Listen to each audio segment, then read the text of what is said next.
Bismillahirrahmanirrahim. Assalamualaikum warahmatullahi wabarakatuh. Salam sejahtera untuk kalian semua.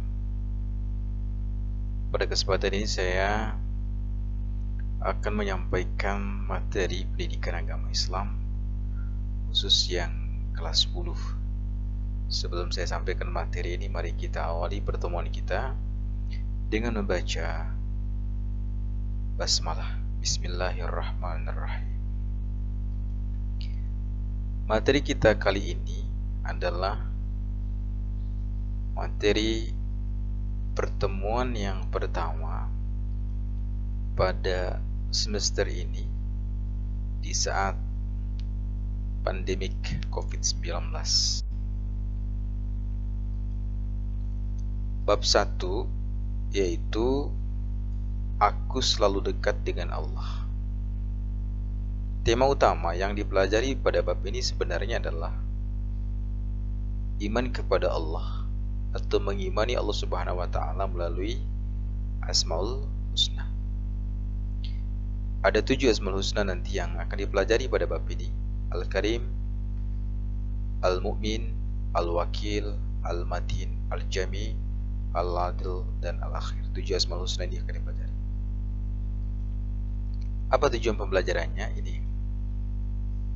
Pertama, setelah mengikuti pembelajaran ini, kalian memiliki keyakinan bahwa Allah itu maha mulia, maha mengamankan, maha memelihara, maha sempurna kekuatannya, maha penghimpun, maha adil, dan maha akhir.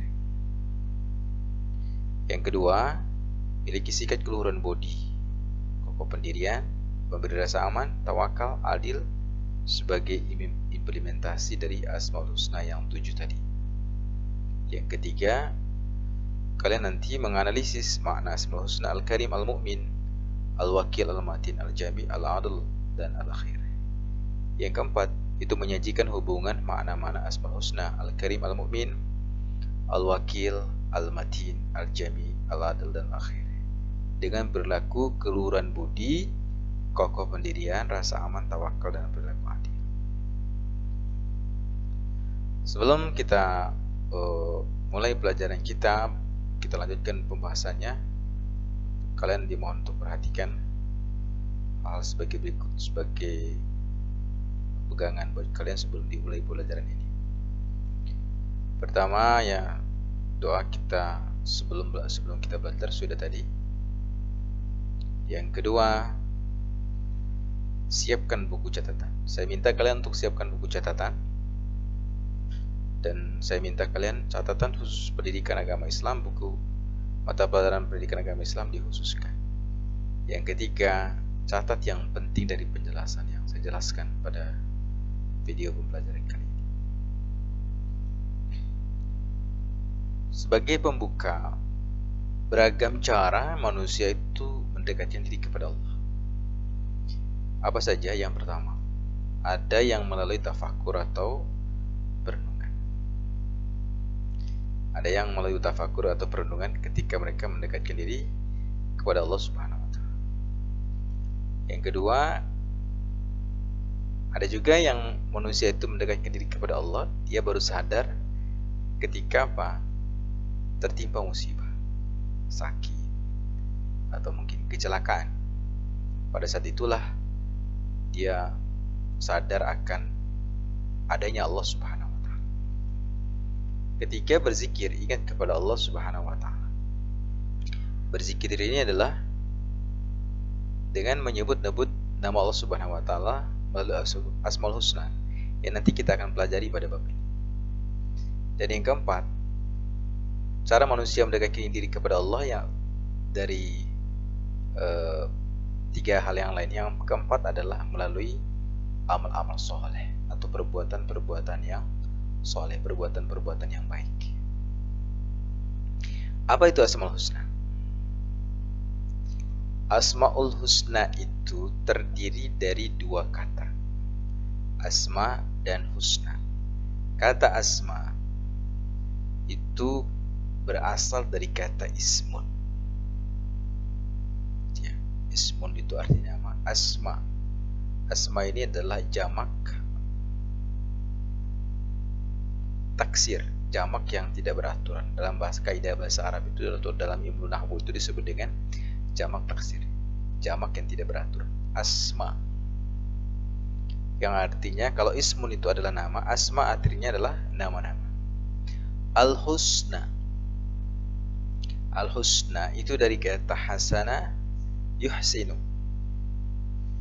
hasana yuhsinu, husna artinya apa? Baik. Husna itu bisa juga diartikan bagus, husna itu bisa juga diartikan indah. Asmaul husna adalah nama-nama Allah yang baik, nama-nama Allah yang bagus, nama-nama Allah yang indah.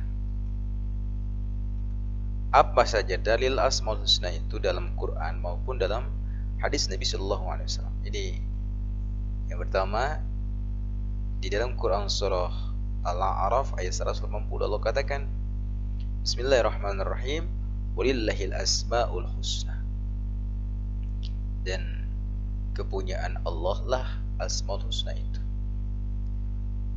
Allah saja yang memiliki asmaul husna, nama-nama yang baik. Fad'uhu biha, maka kita diperintahkan pada ayat ini oleh Allah untuk berdoa kepadanya dengan menyebutkan asmanya, menyebutkan nama-namanya. Alladzina yulhiduna fi asma'ihi, kemudian tinggalkan orang-orang yang menyimpang dalam menyebut nama-nama Allah. Siapa saja mereka yang menyimpang, ya. Mereka yang menyimpang itu adalah di mana perilaku mereka, sikap mereka tidak sesuai dengan asmaul husna.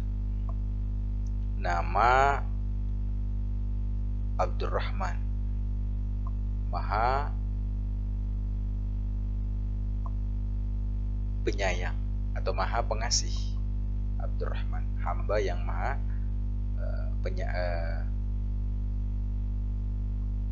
penyayang,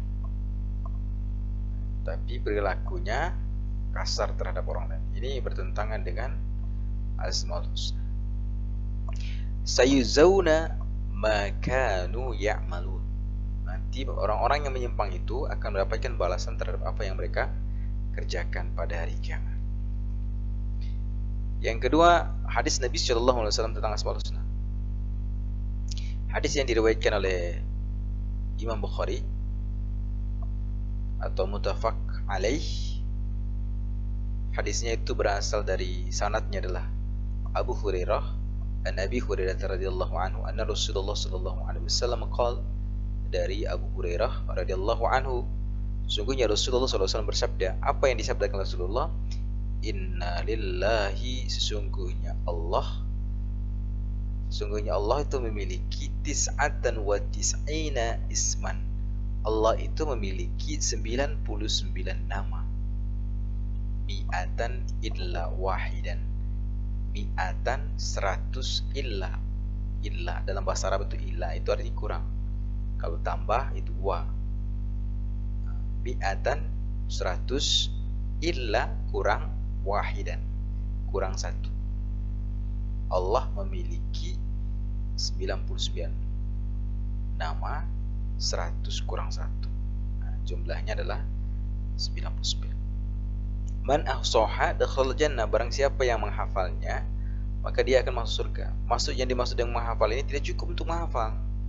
Para ulama hadis mengatakan tidak cukup kita menghafal asmaul husna lalu kita masuk surga, tidak. Menghafalnya, kemudian itu menjaganya, menyebut nama Allah dengan asmaul husna itu, dan terakhir itu adalah mengamalkan asmaul husna itu dalam kehidupan sehari-hari kita. Maka kalau ini dilakukan, maka Rasulullah SAW dalam akhir hadis ini beliau mengatakan adalah dakhalal jannah, maka dia akan masuk surga. Itu diantara dalil tentang asmaul husna, baik yang bersumber dari Al-Quran maupun dari hadis Nabi Sallallahu Alaihi Wasallam. Makna 7 al-asmaul husna yang tadi saya sebutkan di pendahuluan materi ini. Yang pertama adalah Al-Karim, Maha Mulia. Al-Karim itu adalah ini, di mana kemuliaan Allah itu dalam sifat-sifat kemahasempurnaannya seperti Allah Maha Pengasih yang tidak pernah pilih kasih. Allah Maha Penyayang yang rasa sayangnya tak terbilang. Allah itu Maha Pemberi rezeki yang tak pernah pamrih. Bayangkan, air yang kita minum bersumber dari Allah. Nasi yang kita makan itu bersumber dari Allah. Udara yang kita yang kita setiap hari itu menghirup oksigennya itu adalah pemberian Allah. Allah tidak meminta itu dibayar. Karena apa? Begitu mulianya Allah Subhanahu wa taala Al-Karim. Dalam Quran itu dikatakan Al-Mu'min ayat 116, maka maha tinggilah Allah, Raja yang sebenarnya tidak ada Tuhan yang berhak disembah selain Dia, Tuhan yang memiliki arsy yang mulia. Yang kedua, Al-Mu'min, Maha Pemberi rasa aman. Jadi Allah itu adalah satu-satunya zat yang memberikan rasa nyaman terhadap seseorang, yang memberikan rasa nyaman terhadap suatu keluarga, yang memberikan rasa nyaman terhadap siapa lagi? Terhadap suatu masyarakat atau suatu perkampungan, yang memberikan rasa nyaman terhadap satu bangsa ataupun negeri. Dia Allah yang memberikan rasanya, memberikan kenyamanan kepada setiap manusia. Al-Mu'min, Maha Pemberi rasa aman. Yang ketiga adalah Allah Subhanahu wa taala Maha Wakil atau Maha Melindungi. Allah itu adalah sifat yang Maha melindungi dari segala sesuatu yang kita tidak inginkan. Allah itu adalah satu-satunya zat yang pantas dan harus kita jadikan sandaran dalam kehidupan ini. Seperti Allah katakan di dalam Quran surah Ali Imran ayat 173, yaitu ketika orang-orang yang mentaati Allah dan Rasulnya, yang ketika ada orang-orang yang mengatakan kepadanya, orang-orang Quraisy telah mengumpulkan pasukan untuk menyerang kamu, karena itu takutlah kepada mereka. Ternyata ucapan itu menambah kuat iman mereka. Lalu mereka menjawab apa? Hasbunallah wa ni'mal wakil, ni'mal maula wa ni'mal nasir. Cukuplah Allah sebagai penolong bagi kami, dan Dia adalah sebaik-baiknya pelindung. Jadi Allah itu adalah Maha Melindungi, Allah Maha Wakil. Yang keempat, Al-Matin, Maha Kukuh. Kekuatan Allah tidak ada yang tandingi. Tidak ada satu makhluk yang mampu menandingi kekuatan Allah. Tidak ada satu makhluk pun yang mampu mengalahkan kekuatan Allah, kehendak Allah. Jika Allah sudah mengatakan kun fayakun, maka jadilah jadi. Tidak ada yang mampu menghalang apa yang menjadi kehendak Allah Subhanahu wa ta'ala. Sesungguhnya Allah itu adalah Huwar Razzaq. Dia adalah Maha Pemberi rezeki. Jul Quwwatil Matin, yang mempunyai kekuatan lagi sangat kokoh. Jul Quwwatil Matin, Maha Kukuh. Yang kelima, Al-Jami', Maha mengumpulkan. Apa yang dikumpulkan oleh Allah? Mengumpulkan seluruh manusia pada Yaumul Mahsyar, nanti di padang mahsyar. Dari orang yang meninggal sejak Nabi Adam sampai yang terakhir meninggal itu dikumpulkan oleh Allah. Bukan mereka yang mengumpulkan diri mereka sendiri, tapi mereka dikumpulkan oleh Allah Subhanahu wa ta'ala di satu padang, namanya padang mahsyar, pada Yaumul Hasyar. Yaumul Hasyar itu adalah hari penyesalan manusia terhadap amal keburukan yang mereka kerjakan di dunia. Rabbana, dalam Quran itu dikatakan, wahai Tuhan kami, innaka jami'ul linnas li yaumir la raiba fi. Engkaulah yang mengumpulkan manusia pada hari yang tidak ada keraguan padanya. Apa? Innallah la yukhliful mi'ad. Sungguhnya Allah itu tidak akan menyalahi janji. Ketika Allah sudah mengatakan bahwa akan dikumpulkan seluruh manusia nanti di padang mahsyar, itu pasti akan terjadi. Tidak akan pernah Allah mengingkari janjinya. Itu yang kelima. Yang keenam, Al-Adl. Al-Adl itu adalah Allah Subhanahu wa ta'ala itu adil. Memutuskan segala sesuatu itu adil. Keadilan Allah itu bersifat mutlak benar adanya. Tapi kalau keadilan manusia itu bersifat relatif. relatif itu bisa saja benar, bisa saja dia salah.